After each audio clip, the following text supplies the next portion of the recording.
Го следите саботното издание на регионалните вести. Со информациите започнуваме веднаш. На свечена церемонија денес на Универзитетот на Југоисточна Европа во Тетово беше промовирана 12-тата генерација апсолвенти.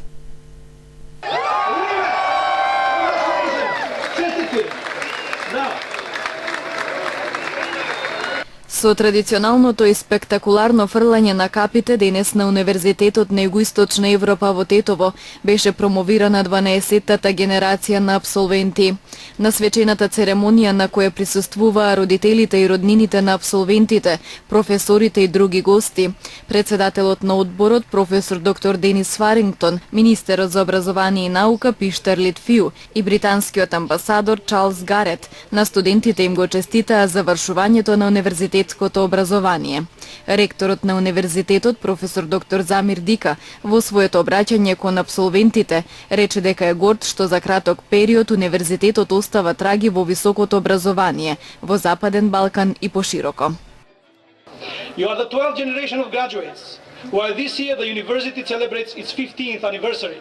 Вие сте 12-тата генерација дипломци, додека оваа година универзитетот ја прославува својата 15 годишнина од основањето. Иако ова се само неколку години функционирање во споредба со другите универзитети, јас сум горд за тоа што за краток период ние како Универзитет на Југоисточна Европа веќе оставивме траги во високото образование во Западен Балкан и пошироко. Денес само ако споменеме во регионов и пошироко Универзитет на Југоисточна Европа или како што е познат Штулов универзитет, веднаш ќе се ви чувство на почит и благодарност и тоа сигурно ќе ве направи горди на универзитетот каде што студиравте. Истовремено, бидете свесни дека ова самото по себе е одговорност која вие ја имате како дипломци на овој универзитет. Овие впечатоци и ова наследство ви беа оставени од претходните генерации. Со нивната примена на знаењето и со нивното примерно однесување на нивните работни места. Гледајќи колку сте прекрасни и чувствувајќи енергијата која денес ја зрачите, сигурен сум дека ќе продолжите да не правите горди со своите достигнувања. Јас цврсто верувам дека дипломираните на Универзитетот на Југоисточна Европа ја менуваат и ќе ја менуваат нашата реалност, а 12-тата генерација со својот интелектуален капацитет ќе биде уште помоćна во управувањето на балканскиот брод кон водите на евроатлантските вредности. Церемонијата на промоција на апсолвенти на Универзитетот на Југоисточна Европа во Тетово, која е секогаш по примерот на европските и светските универзитети, вклучуваше и прогласување на најдобрите апсолвенти од секој факултет, како и забавен дел со музика. Инаку оваа година Универзитетот ја прославува 15 годишнината од основањето. Во рамки на кампањата Стоп за рамнодушноста, гостиварскиот Црвен крст организираше презентација за подигнување на свеста кај граѓаните околу проблематиката со мигрантите. Наставници и ученици вработени во јавните институции и представници на граѓански здруженија од Гостивар се запознаа со состојбата со мигрантите што поминуваат низ територијата на земјава и начините како може да им се излезе во пресрет за помош и поддршка. Презентацијата, која се одржа во основното училиште Гоце Делчев, беше организирана во рамки на кампањата на Црвениот крст Стоп за рамнодушноста, да ја сочуваме хуманоста. Целта е да се подигне свеста кај граѓаните околу проблемите и хуманитарните потреби на мигрантите. Мотото на кампањата е Стоп на рамнодушноста, да ја сочуваме хуманоста. Целта на оваа кампања е подигнување на свеста кај населението за хуманитарните потреби на мигрантите кои што транзитираат низ нашата земја. На презентацијата учество земаа представници од државните институции, локалната самоуправа, ученици, наставници и професори. На презентацијата присутните имаа можност да се информираат и за историјатот на Црвениот крст, како и за најзначајните активности што ги спровела оваа хуманитарна организација.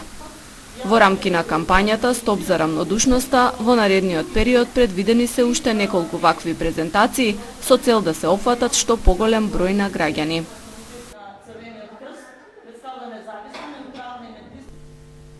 Повреден мотоциклист во сообраќајна незгода близу Желино. Според првичните податоци, до сообраќајката дошло поради неприлагодена брзина на условите на патот. 39 годишен жител на Желино се здобил со тешки телесни повреди по сообраќајката што вчера околу 18 часот се случила на 100 метри од патарината кај ова село на автопатот Тетово Скопје, информираат од СВР Тетово. Според полицијата во незгодата учествувале Опел Астра со скопски регистарски таблици управувана од 59 годишник од Скопје и мотоцикл Ямаха со тетовски регистарски таблици што го управувал сега повредениот. При тоа возачот на мотоциклот се здобил со тешки телесни повреди, скршеници и други повреди, пошто бил префрлен во Тетовската клиничка болница и по укажаната лекарска помош, како итен случај со возило на прва помош, бил пренесен на скопските клиники. По властување најавен обвинител увид на местото од сообраќајката извршила екипа на СВР Тетово и работи на утврдување на причините, околностите и се друго поврзано со несреќата. Според првичните податоци до сообраќајката дошло поради неприлагодена брзина, но дополнително ќе се утврдува кој е точниот причинител. Вкупната материјална штета се проценува на околу 20.000 денари. Заврши петтото издание на меѓународниот филмски фестивал Watch Out. На 4 фестивалски денови прикажани беа 27 филмови од различни жанрови. Една од ретките филмски манифестации во Тетово, Watch Out го пополни недостигот нова уметност во градот. На годинешниот пети поред фестивал кој траеше 4 дена, беа прикажани 27 филма кои побудија голем интерес кај тетовци. Организаторите на фестивалот велат дека Watch Out не е само уметничка понуда.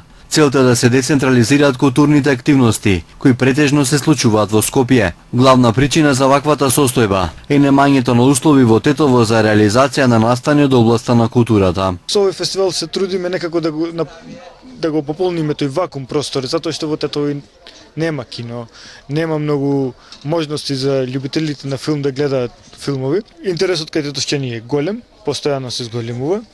Како што кажав, годинава имаме 300, просечно по 300 гости на вечерните проекции. Нудиме воркшопи, работилници за филм, за млади аматери и ентузијасти. Олуе забележува дека досега ниту централните, ниту локалните власти не дале никаква поддршка за фестивалот кој полека прераснува во културен белег на градот. Пошто нели се обидува сега да има популистички понуди во градот, сите тие што се кријат зад знамето, а сите работи ги прават да знамето не личи у таков контекст. Ние носиме скроз поинаква понуда, ние мислиме дека квалитативната понуда е тоа што му треба на градот, независна, интеркултурна, која во себе е не е само, како што кажав, културна понуда, тука е малку подалеку од тоа, чекор подалеку од тоа, значи ова допринесува кон мобилноста на младите, пошто гледате фестивалот, освен што е посетен од наши луѓе тука од државата и од сите краеви. За време на фестивалот беа доделени награди за најдобар документарен, анимиран и краткометражен филм. I think that it has been one of the best things that... Фестивалот е прекрасен, иако е ова мала манифестација, во неја има премногу љубов. Изненадена сум што ја добив оваа награда, затоа што имаше многу други квалитетни филмови. За годинешниот фестивал кој се одржа во дворот на Музеот на Комунистичката партија во Тетово, аплицираа 240 филма од 46 земји. Во својата тема на неделата, Радио Слободна Европа на македонски јазик се осврнува на сиромаштијата, која се зголемува во светот и според анализите представува закана за глобалната безбедност. Македонија не е исклучок, а сиромаштијата во земјата е алармантна, предупредуваат експертите. Почитувани гледачи, ви го презентираме нашиот видеоизбор тема на неделата на Слободна Европа, посветена на актуелните настани во регионот и светот и нивната поврзаност и влијание врз Македонија. Овој пат говориме за сиромаштијата во светот. Меѓународната организација на трудот деновиве соопшти дека се поголем број луѓе во светот живеат во релативна сиромаштија. Ова организација истовремено предупреди дека недостигот на квалитетни работни места е опасност за повеќе деценискиот напор, но и за релативниот успех во намалувањето на сиромаштијата, посебно во Европа. Иако сиромаштијата драстично е намалена во земјите во развој, таа се уште е вртоглаво висока во Африка и во најголемиот дел на Азија, бидејќи речиси 2/3 од тамошните луѓе и натаму живеат во екстремна или умерена сиромаштија. Ова се наведува во извештајот на Меѓународната организација на трудот под наслов Перспективи на социјалното вработување во светот во 2016 година. Инаку оваа меѓународна организација дефинира дека сиромаштијата е кога едно семејство има примања под 60% од просечните примања во една земја. Во земјите во развој имало апсолутно зголемување на сиромаштијата, особено во Европа, вели шефот на меѓународната организација за труд Гај Рајдер. Во 2012 година 22% од жителите во развиените земји, или околу 300 милиони, живееле во релативна сиромаштија. Од нив повеќе од 1/3 се деца. Ситуацијата е посебно драматична во Европската Унија. Во европските земји во 2005 година имало 16,5% сиромашни, додека тој процент во 2014 година, како последица на глобалната финансиска криза, изнесувал 17,12%. Во Соединетите држави во истиот период стапката на сиромаштија порастанала за 1% поен и сега изнесува 23,8%. Ваквите сознанија се лоша вест по декадите на глобален прогрес во намалувањето на сиромаштијата, главно во посиромашните земји во светот. Денес скоро 2 милиарди луѓе живеат во екстремна сиромаштија. Тоа значи за помалку од $2 на ден. За умерена сиромаштија се смета кога човек има нешто над $3 на ден. Светот постигна значаен напредок во намалувањето на сиромаштијата, вели Рајдер, предупредувајќи дека ваквиот прогрес е неравномерен и кршлив. Главна пречка за искоренување на сиромаштијата, било во богатите или во сиромашните земји, е уништувачкиот недостиг на пристојни и сигурни работни места, кои ќе гарантираат редовни плати и други работнички права. Колку за пример, скоро 1/3 од луѓето кои живеат во екстремна или умерена сиромаштија во земјите во развој работат. Токму вработувањето е неопходен услов за крај на сите видови сиромаштија, вели Рајдер, додавајќи: во многу развиени економии, социјалната заштита веќе не е во можност да ја пополни разликата во приходите на сиромашните работници. Од глобалната економска криза во 2008 година, работните места на неопределено време бележат пат на сметка на оние на ограничено време. Тоа го зголеми бројот на луѓе кои имаат работа, но без долгорочни примања, ги доведува да живеат во услови на сиромаштија. Тоа значи дека се повеќе луѓе, иако работат, стануваат се посиромашни. Растечката нееднаквост е главен камен на сопнување. Имено според податоците, сиромашните во светот, односно 30% од населението, држат само 2% од светскиот приход. Доколку меѓународната заедница сака да постигне резултати во незината заложба да се справи со екстремната и умерената сиромаштија до 2030 година, се проценува дека треба да бидат потрошени по $600 милиарди годишно. Ова сума е 0,8% од глобалниот бруто домашен производ. За земјите во развој, ваквата амбициозна цел бара инвестирање од 20% од нивниот бруто домашен производ, додека, на пример, во сиромашните, тој процент ки изнесува дури 78%. Тоа беше прилогот од студиото во Прага. Нашиот неделен видеоизбор го продолжуваме со информација и реакција на истата тема од Скопје. Во Македонија во релативна сиромаштија живее 25% од незиното население. Тоа според економистите е поради водењето погрешни економски политики кои им одговараат на богатите, а не на сиромашните. Тие додаваат дека и во новите фирми работните места се со лоши услови и ниски плати. Може би изгледа незамисливо, но реален е фактот дека околу 180.000 луѓе во земјава живеат со 40 денари на ден. Последните статистички бројки покажуваат дека релативната сиромаштија во Македонија изнесува 25%, а апсолутната 9%. Загрижува тоа што 11% од македонските семејства живеат во домови во кои прокапува кровот, 1/3 од семејствата немаат пристап до компјутер, а 2/3 од македонските семејства немаат за месо 2 пати неделно. Економскиот истражувач Бранимир Јовановиќ предупредува дека сиромаштијата во Македонија е навистина алармантна. Причините зошто сиромаштијата е таква е што сите овие 25 години откако се распадна Југославија, ние водиме погрешни економски политики. Водиме економски политики кои што им одговараат на богатите, а не им одговараат на сиромаштите. Економскиот раст е низок во оваа држава, просек во овие 25 години изнесува околу 1,5%. Меѓутоа, ако се погледне како е распределен тој економски раст, може да се види дека доходот на 99% од луѓето, тоест на оние долните 99% од луѓето, стагнира практично сите овие 25 години, додека доходот на најбогатите 1% расте. Во овие 25 години се зголемил 3-кратно. Значи, ние имаме економски политики кои што го фаворизираат доходот на најбогатите. Економскиот раст во оваа држава е сконцентриран кај најбогатите 1% од населението. и нискиот економски раст според Јовановиќ е резултат на тоа што земјава води политика на лошо таргетирана социјална заштита. Социјалната помош во земјава изнесува 5200 денари месечно, а со таа цифра невозможно е да се излезе од сиромаштијата, дециде на Јовановиќ. Знаете дека владата постојано се фали дека се отварат нови работни места и слично. Работите во тоа што во тие нови фабрики работните услови се многу лоши и платите се многу ниски. Тие плати не се доволни за да ги излечат луѓето од сиромаштија.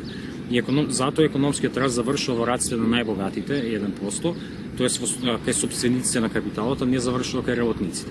Друг фактор кој придонесува за високата стапка на сиромаштија се лошите работнички права. Упатените сметаат дека зголемените работнички права и повисоката социјална помош можат да ја променат состојбата во која доходот завршува кај собствениците на капиталот, а не кај работниците. Според Јовановиќ, за тоа постојат мерки кои се лесно остварливи. Главната причина за сиромаштијата на долг рок е лошото образование, тоест тоа што луѓето не ги едуцираат своите деца. И затоа во Македонија е неопходно да се зголеми износот на пари што се одвојуваат за образованието и да се подобри квалитетот на јавното образование. Тоа е една од причините која што ќе доведе до намалување на сиромаштијата на долг рок. Дополнителна причина што исто така ќе влие подобрување на здравствениот систем, тоест на системот на јавно здравство. Неопходно е да се воведе и така наречена политика на гарантиран минимален приход, што би значило дека државата на домаќинствата треба да им го надополнува доходот што тие го имаат до одредено ниво. Секој домаќинство мора да има гарантиран приход од одредено ниво. Од прилика во Македонија тоа би требало да изнесе околу 12.000 денари за 4-члено семејство. Македонија како сиромашна земја не е феномен во светот, заклучуваат експертите, и таа е слична со латиноамериканските земји. Но за разлика од Бразил, каде што во последните 20 години стапката на сиромаштија се намалуваше, во Македонија растеше. Токму политиката на условени парични трансфери, односно давање на домаќинствата на релативно висока социјална помош во замена за праќање на децата на училиште, а не питачење, била клучната мерка која придонела да се намали овој тренд во Бразил. Ја следевте видеотемата на неделата на Слободна Европа. Следете не повторно секој петок на нашата интернет страница slobodnaevropa.mk. Селективната аболиција на председателот Ѓорѓе Иванов, потврдена со одлуката за поништување на помилувањата на 22 политичари, не помина кај странските гарантори на Пржинскиот договор. Ниту САД, ниту ЕУ не се задоволни од најновата одлука на македонскиот председател. Доцна синоќа амбасадата на САД во Скопје преку соопштение посочи дека селективната аболиција ја спречува Македонија за напредок кон НАТО и ЕУ. Како што истакнавме минатата недела, делумно или селективно повлекување на помилувањата ќе допринесе за зголеменото чувство на неказнивост во оваа земја и ќе ја спречи Македонија да напредува кон најважните цели, меѓу кои и напредокот кон НАТО и ЕУ. Македонија мора опсежно да се занимава со ова прашање, стои во синоќешното соопштение на американската амбасада. Речиси координирано стигна реакција и од Брисел. Портпаролката на Европската комисија Маја Коцијанчич ја пренесе пораката за неодложно отповикување на сите помилувања од председателот. Председателот Ѓорѓе Иванов вчера ги повлече аболициите за 22 политички експонирани лица што ги помилува на 12 април. И за поништувањето на помилувањата, исто како и кога ја донесе одлуката за помилувањата, Иванов не соопшти имиња. Кои се политички експонираните лица ќе се знае откако одлуката ќе биде објавена во службен весник. На останатите помилувани им е оставена можност индивидуално да си поднесат барање до него да им биде повлечена аболицијата.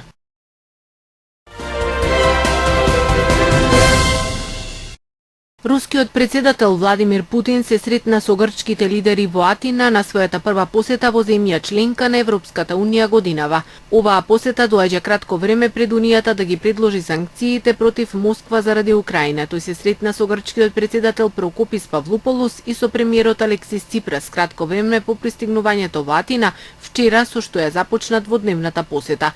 Путин рече дека ги разгледува инвестициските можности за да ја помогне на грчката економија. Ова се тешки времиња за сите, од економски и безбедносен аспект, нагласи рускиот председател, додавајќи дека со Атина имаат длабоки историски врски. Стотина милитанти од Исламска држава наводно се убиени во воздушни напади и турски артилериски оган. Според денешните извештаи, 104 лица за кои се смета дека се припадници на Исламска држава се убиени доцна вчера во воздушни напади на меѓународната коалиција и прекуграничен артилериски оган од Турција кон Сирија. Нападите следуваат неколку часа откако во ракетен напад од Сирија кон турскиот град Килис повредени беа 5 лица. Бразилската полиција трага по повеќе од 30 мажи осомничени за силување тинејџерка во Рио де Женеиро и објавувањето на снимката од злосторството на социјалните мрежи. 16-годишната девојка изјавила во полиција, отиверува дека била дрогирана кога во саботата заминала кај незиното момче и вели дека се разбудила во друга куќа опкружена со напаѓачите. Полицијата издаде налог за нивно апсење, вклучително и за незиното момче. Ова злосторство предизвика онлайн кампања против она што активистите го нарекуваат култура насилувања во Бразил.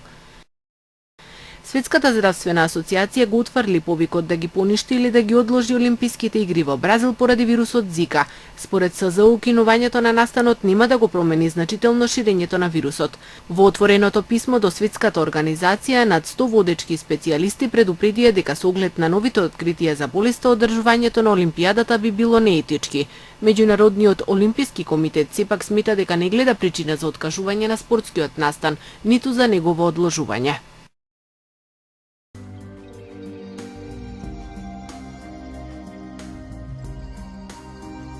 Денес имавме сончево и топло време. Утринските температури се движеа од 7 до 15 степени, а дневните од 20 до 30 степени.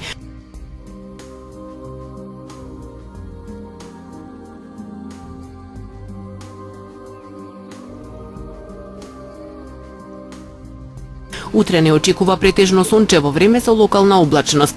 Утринските температури ќе се движат од 8 до 16 степени, а дневните од 22 до 32 степени.